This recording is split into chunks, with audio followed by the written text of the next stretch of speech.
There's nothing like getting your first contract offer for a board game design, but sometimes it can be tricky to navigate the process of choosing which publisher to sign your game with.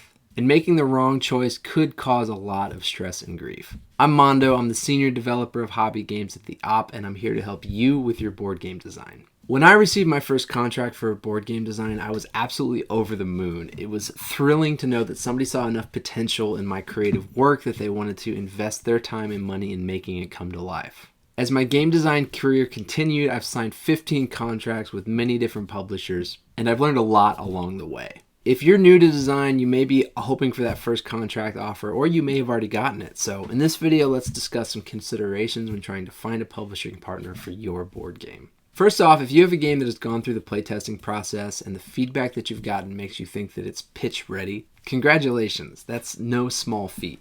It's a lot of work to design and refine a board game, and while it can be argued that no design is ever really finished, it's a milestone worth celebrating when yours is ready to pitch.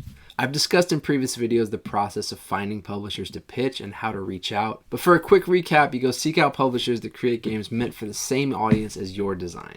Visit their website and look for submission guidelines that they provide on their website, and when you send that email, be polite and professional and give them your best pitch as to why your game would be a good fit with their publishing line. But let's say you're past that point and you have the good fortune of having multiple publishers interested in your design. How do you know which publisher to choose? Well, there's no easy answer to this question, as every case is different, just like every publisher is different. There are some considerations that are important and questions that you should ask if you're deciding who to pitch to or who to sign your game with. First, let's talk about the differences between publishers. There are a lot of board game publishers in this space, and they can range in size from small publishers with 1 or 2 employees to large companies with over 50 staff members. To start, let's take a look at these bigger publishers. So there are obvious advantages to signing your game with a bigger publisher, foremost of which is the resources that they have available to help develop, stylize, and produce and market your game.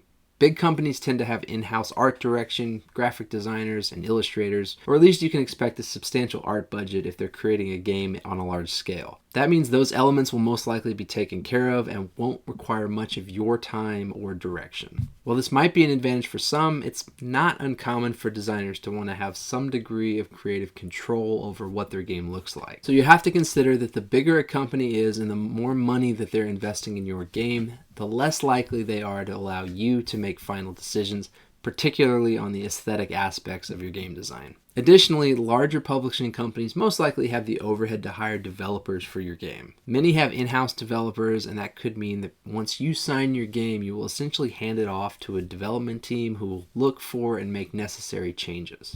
Now, this is the case no matter how big a publisher is, meaning that if a publisher has signed the game, they most likely retain rights to make final decisions on all aspects of the game design. I don't say that to discourage anyone, but that fact alone might rub some designers the wrong way. In contrast, smaller publishers with maybe 1 or 2 full-time staff may be spread thin, meaning that they expect and require you as the designer to be part of the art direction and the development process. While this allows designers to retain creative control, it also means that it will require more of your time, which may or may not be an option for you. Also, a smaller company usually means a smaller budget, and that implies that there will be fewer resources to put towards producing and marketing the game, although that may not always be the case. In my experience, and in the experience of other designers that I've spoken with, the smaller a company is, the more likely they are to want your creative input throughout the decisions that must be made when producing your game. Again, this is not always true, but you might find it to be so. So when you're looking at publishers, it's important to understand a few things. These are things that I didn't know or think about when I first started signing games, but now that I've been doing this for a few years, and especially now that I've transitioned into a full-time development job with a board game publisher,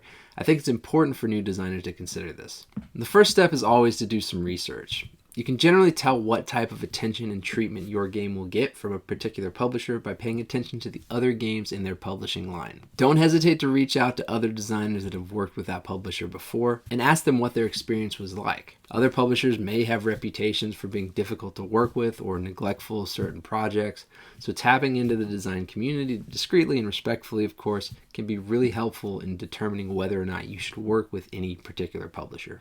I'm going to take this moment to remind you to like and subscribe if you're enjoying this content. It really helps me get these videos out, and I appreciate you being here. It's also important to understand that if a publisher offers you a contract, it should be seen as the start of a negotiation. It's really common for new designers to get excited over that first contract that they're offered and to sign it enthusiastically without fully understanding what's in it, or compromising on their own expectations or needs just so that they can have that first game signed. And while that's really common, like I said, it's also common for those designers to find themselves unhappy with the working relationship of a publisher that they signed with while feeling stuck without any recourse to get out of what they feel like is a bad contract. So if you're offered a contract, first off, read it, and then clarify any stipulations or clauses that aren't clear. Most publishers are honest, caring people who want your game to succeed, so don't hesitate to ask them for clarification.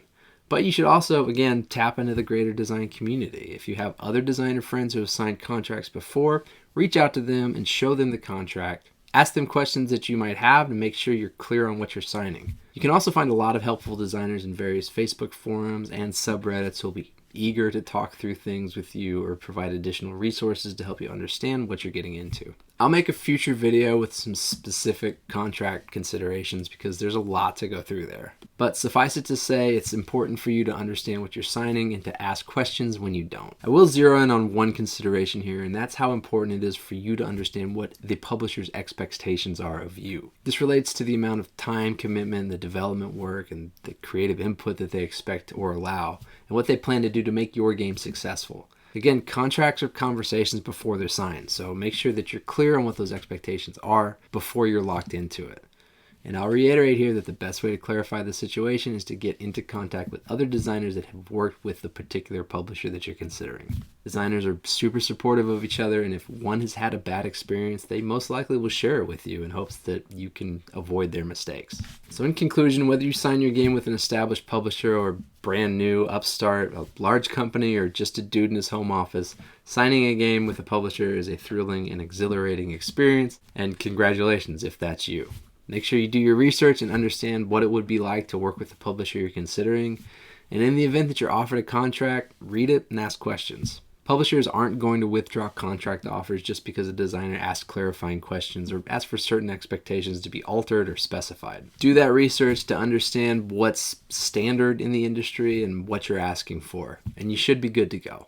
Thanks for watching this video. I hope it was helpful. Let me know in the comments if you've had good or bad experience finding publishers or signing with publishers, or if there's anything that you think I missed. And best of luck with your pursuits of that next board game design contract.